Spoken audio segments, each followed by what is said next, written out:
Guys, welcome back to my channel. ഇന്ന് നമുക്ക് New Zealand വന്നതിന് ശേഷം ശ്രദ്ധിക്കേണ്ട കുറച്ച് കാര്യങ്ങളെ പറ്റിയിട്ട് ഒരു വീഡിയോ ചെയ്യാമെന്ന് വിചാരിച്ച്. Okay, let's go to the video. ആദ്യം തന്നെ നമ്മൾ ന്യൂസിലൻഡ് എയർപോർട്ടിൽ വന്നതിന് ശേഷം നമ്മൾ ഓക്ലൻഡിലോട്ടായിരിക്കുമല്ലോ ഇറങ്ങാം. അപ്പം ഓക്ലൻഡിലോ എവിടെ ആണെങ്കിലും ഇറങ്ങിയതിന് ശേഷം നമുക്ക് ആദ്യം വേണ്ടത് സിം. അപ്പോൾ ഫസ്റ്റ് കാര്യം നമ്മൾ ശ്രദ്ധിക്കേണ്ടത് സിം ആണ്. അപ്പം സിം എന്ന് പറയുമ്പോൾ നമുക്ക് ഇവിടെ പല ടൈപ്പിലുള്ള സിമ്മുകൾ അവൈലബിൾ ആണ്. എങ്കിലും ഞാൻ ഇവിടെ വന്നപ്പം ഓക്ലൻഡ് എയർപോർട്ടിൽ നിന്ന് ഡയറക്റ്റ് വൺ ന്യൂസിലൻഡ് സിം എടുത്തിട്ടായിരുന്നു ഓക്ലൻഡിന്റെ എയർപോർട്ടിന്റെ പുറത്ത് തന്നെ ഇറങ്ങിയത്. അപ്പോൾ വൺ ന്യൂസിലൻഡ് സിം ആകുമ്പോൾ നമുക്ക് എയർപോർട്ടിൽ തന്നെ അവൈലബിൾ ആണ്. അപ്പൊ നിങ്ങൾക്ക് ആ സിം യൂസ് ചെയ്യാം. അവിടെ ആകുമ്പോൾ നമ്മൾ ജസ്റ്റ് നമ്മുടെ ഫോൺ കൊണ്ട് കൊടുത്താൽ അവർ തന്നെ സിം നമുക്ക് ഇട്ടെല്ലാം റെഡിയാക്കി നമുക്ക് കയ്യിൽ തരും.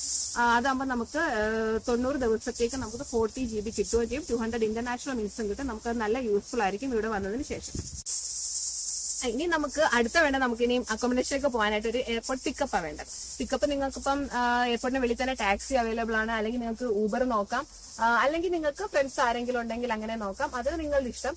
ഞാൻ എന്തായാലും താഴെ ഒരു നമ്പർ കൊടുക്കാം. നിങ്ങൾക്ക് എന്തെങ്കിലും ഒരു എയർപോർട്ട് പിക്കപ്പോ അങ്ങനെ റിലേറ്റഡ് കാര്യങ്ങൾ എന്തെങ്കിലും വേണമെങ്കിൽ ആ നമ്പറിൽ കോൺടാക്ട് ചെയ്താൽ നിങ്ങൾക്ക് എയർപോർട്ട് പിക്കപ്പ് ഒക്കെ നമുക്ക് റെഡിയാക്കി തരാൻ പറ്റും. ഇനി അടുത്ത മൂന്നാമത്തെ കാര്യം എന്ന് പറഞ്ഞാൽ നമുക്ക് അക്കോമഡേഷൻ ആണ്. അക്കോമഡേഷൻ എന്തായാലും നിങ്ങൾ നാട്ടിൽ നിന്ന് വരുന്നതിന് മുമ്പ് നോക്കിയിട്ടായിരിക്കുമല്ലോ വരിക.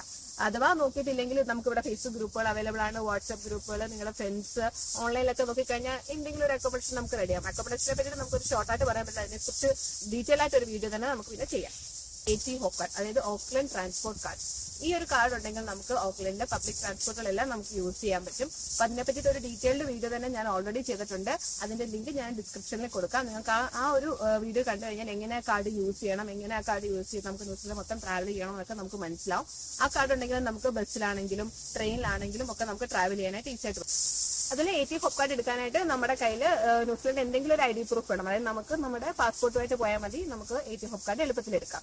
ഇനിയും അത് കഴിഞ്ഞ് നമ്മുടെ അഞ്ചാമത്തെ കാര്യം എന്ന് പറഞ്ഞാൽ നമുക്ക് IRD നമ്പർ എടുക്കണം. അപ്പം IRD നമ്പർ എടുക്കണം നിങ്ങൾക്ക് ഓൺലൈനിൽ തന്നെ നിങ്ങൾക്ക് എടുക്കാം. ഓൺലൈനിൽ നിങ്ങൾക്ക് വിസ ആപ്ലിക്കേഷൻ നമ്പറും പാസ്പോർട്ട് നമ്പറും യൂസ് ചെയ്തിട്ട് നിങ്ങൾക്ക് IRD ക്രിയേറ്റ് ചെയ്യാം.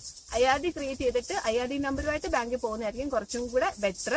നിങ്ങൾക്ക് അടുത്തുള്ള ഏതെങ്കിലും ഒരു ബാങ്കിൽ പോവാം. മോളുകളാണെങ്കിലും മോളുകളിൽ ചെന്ന് കഴിഞ്ഞാലും ബാങ്കുകൾ കാണും. അപ്പൊ നിങ്ങൾക്ക് അടുത്തുള്ള ഗൂഗിളിൽ സെർച്ച് ചെയ്ത് നോക്കിയിട്ട് അടുത്തുള്ള ഏതൊരു ഒരു ബാങ്കിൽ പോയിട്ട് ഒരു ബാങ്ക് അക്കൗണ്ട് എടുക്കാം. അപ്പം ഇത്രയും കാര്യങ്ങൾ വന്ന ഉടനെ തന്നെ നിങ്ങൾ ചെയ്യുവാണെങ്കിൽ അത്യാവശ്യം പേര് ബാക്കി കാര്യങ്ങളൊക്കെ നമുക്ക് പെട്ടെന്ന് മൂവ് ചെയ്ത് മുന്നോട്ട് പോകാനായിട്ട് പറ്റും. അപ്പൊ ഓക്കെ, ഇത്തരം കാര്യങ്ങൾ പറഞ്ഞ് നിങ്ങൾക്ക് യൂസ്ഫുൾ ആയിട്ടുണ്ട് തോന്നുകയാണെങ്കിൽ വീഡിയോ ഒന്ന് ലൈക്ക് ചെയ്യുക, കമന്റ് ചെയ്യുക, സബ്സ്ക്രൈബ് ചെയ്യുക. Okay, by.